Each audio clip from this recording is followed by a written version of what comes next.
Ma'am, hold up a second. You look awful busy moving all that merchandise. Mind telling me what's in the bag? Eggs, bread, a little dignity, though I see you trying to confiscate that. Just doing my job. Folks lift things around here all the time. Well, this folk paid. Receipts right here. Maybe your job should include looking at it. No need to get Honey, I defensive. marched, so A white cop slammed an old black woman into her own grocery cart, right in front of a full crowd. He called her a thief, mocked her clothes, and tried to force her to the ground, but what he didn't know is that this quiet old woman was one of the most feared civil rights investigators in the entire state. And when her true identity came out, what happened next shut down the whole police department in less than 6 minutes. Before we jump in, make sure you subscribe and tell us where you're watching from in the comments. Now, let's get into the story. Ma'am, don't play stupid with me. Put the potatoes down. Officer Luke Calhoun's voice ripped through the Heartland Market parking lot like a blade. His hand hovered over his holster. His face twisted with anger he didn't even try to hide. A few shoppers turned. A cart squeaked. Someone whispered, "Why's he yelling at that old lady?" Standing beside her rusty old Buick, half paint, half memories, was Henrietta "Henny" Brooks, a 66-year-old black woman in a faded floral dress. Her glasses were thick. Her hair, a gray halo tied with a simple scarf. In her hands, one bag of potatoes. Not stolen. Not hidden. Not suspicious. Just groceries. But Calhoun stepped closer, boots stomping loud. "Ma'am, this is your last warning. Drop the potatoes and put your hands where I can see them."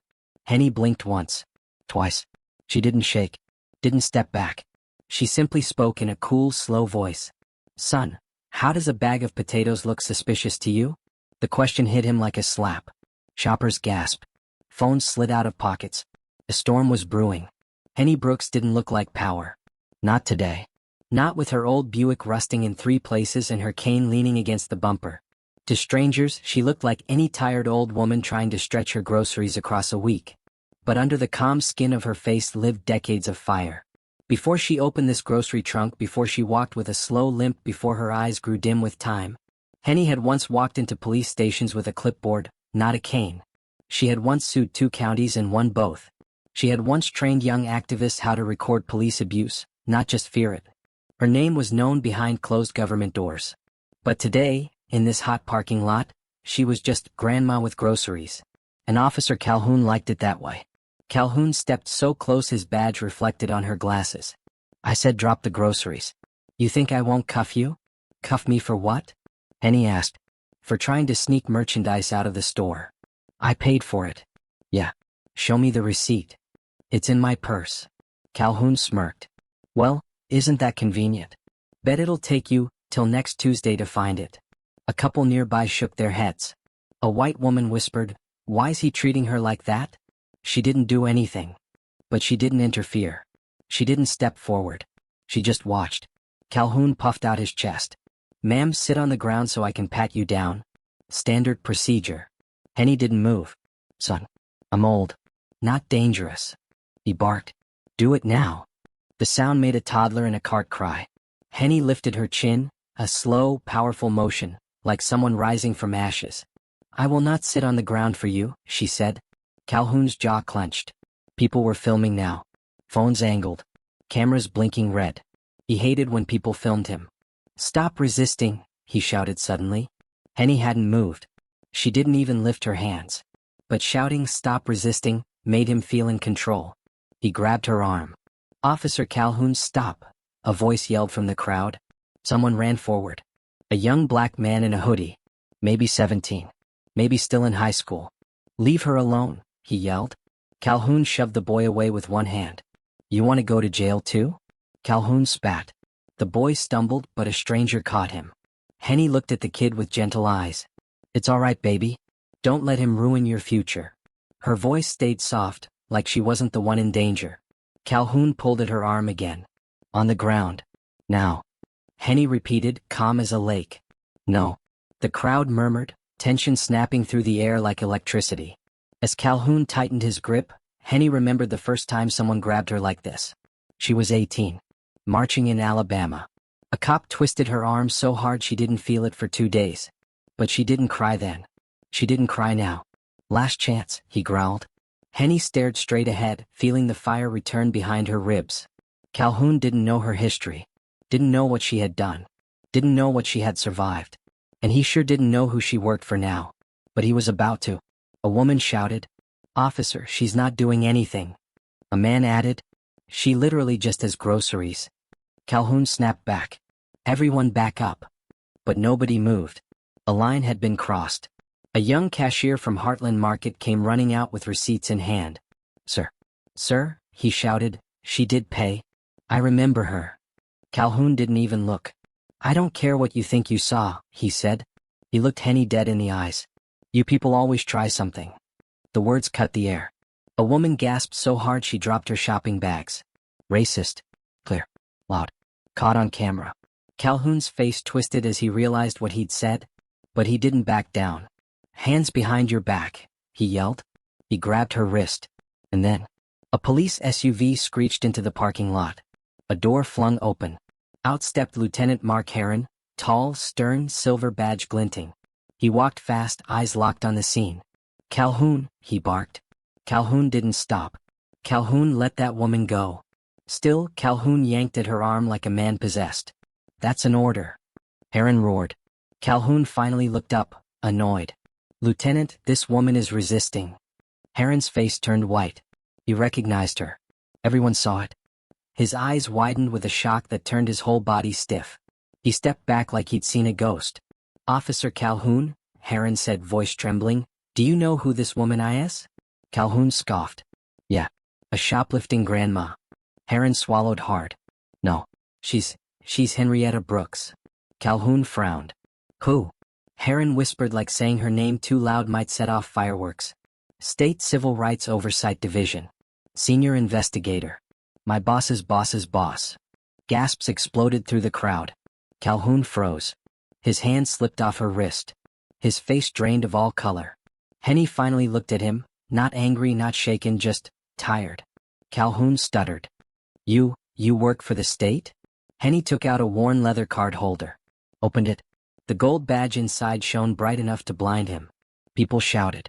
"No WY. She's an investigator?" "Bro. He messed up bad." Calhoun staggered backward like the truth had sucker punched him. Lieutenant Heron stepped in front of Henny. "Mrs. Brooks? I'm so sorry. Are you hurt?" "I'm fine," she said. Calhoun sputtered. I didn't know, I didn't."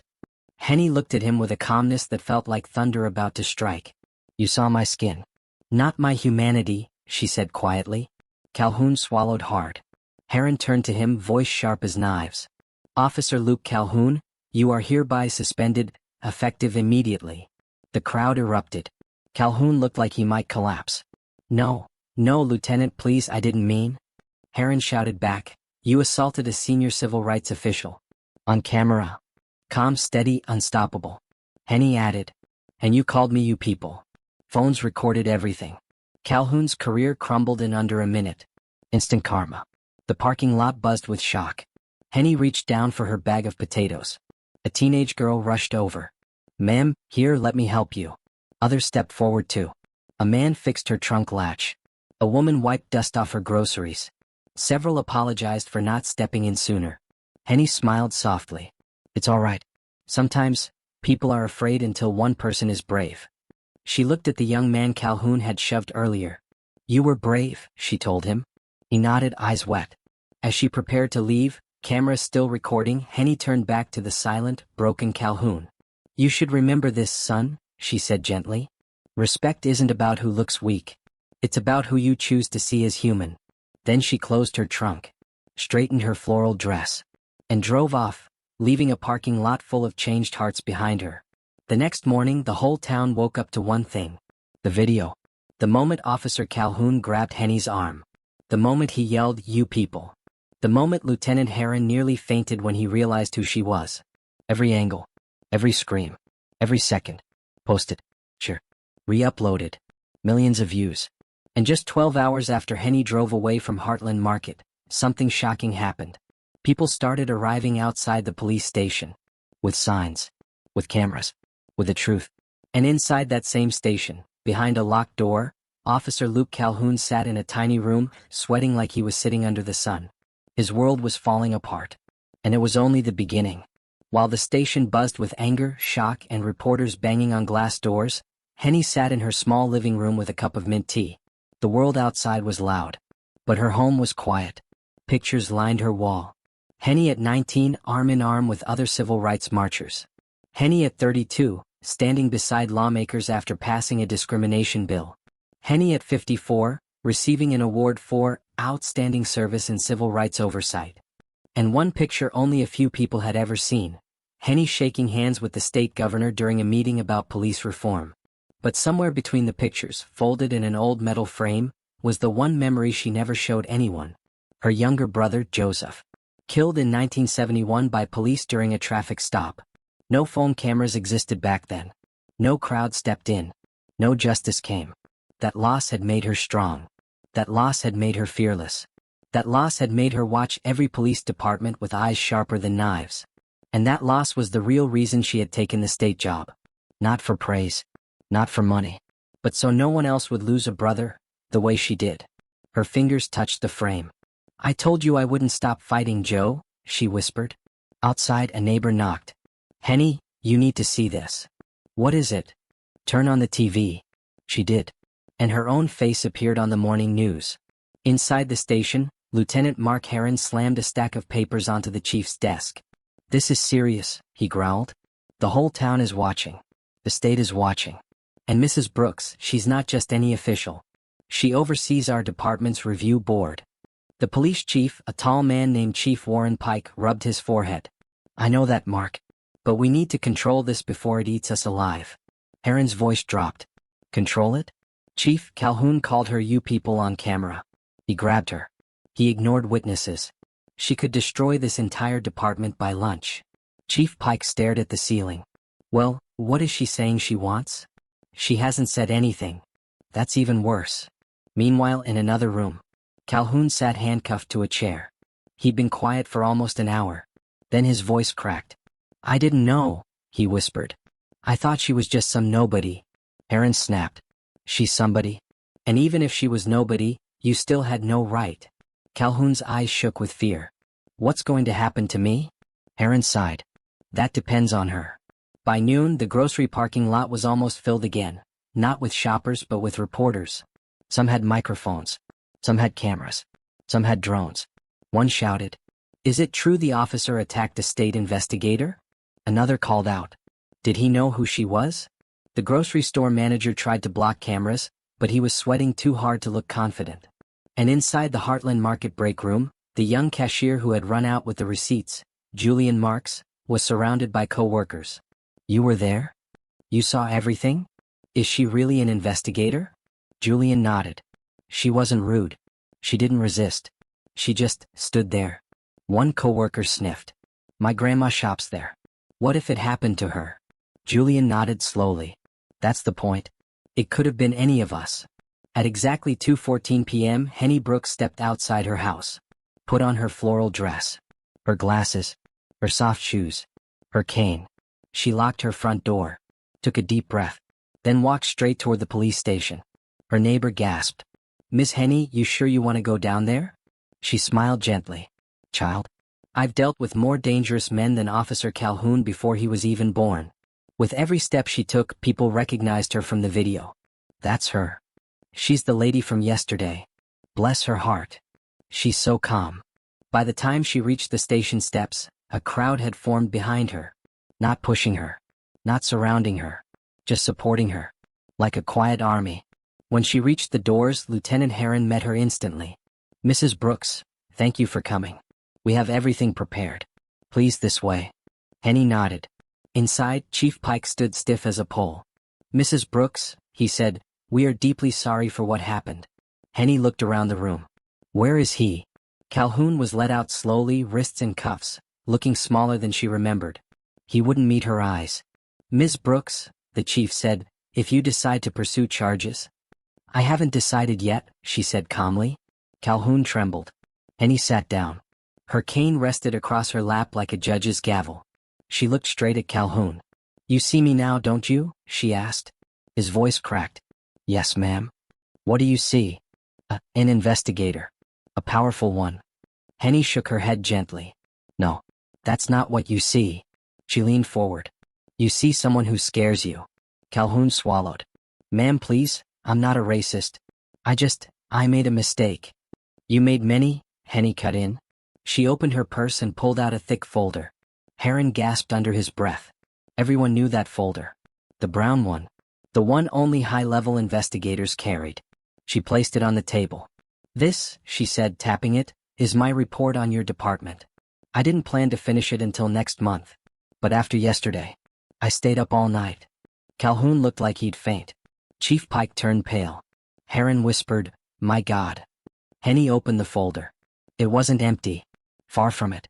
Inside were complaint records, officer conduct histories, surveillance notes, body cam reports, community statements, and a list of names, with Luke Calhoun's at the very top. Calhoun's voice trembled. You were already investigating us?" Henny nodded. "Your department has had 14 civil rights violations in 2 years. I was sent to look into all of you." Chief Pike nearly collapsed. Heron rubbed his face in disbelief. Calhoun stuttered, I didn't know." "That's the problem, Luke," she said softly. "You treat people based on who you think they are, not who they are." Henny closed the folder.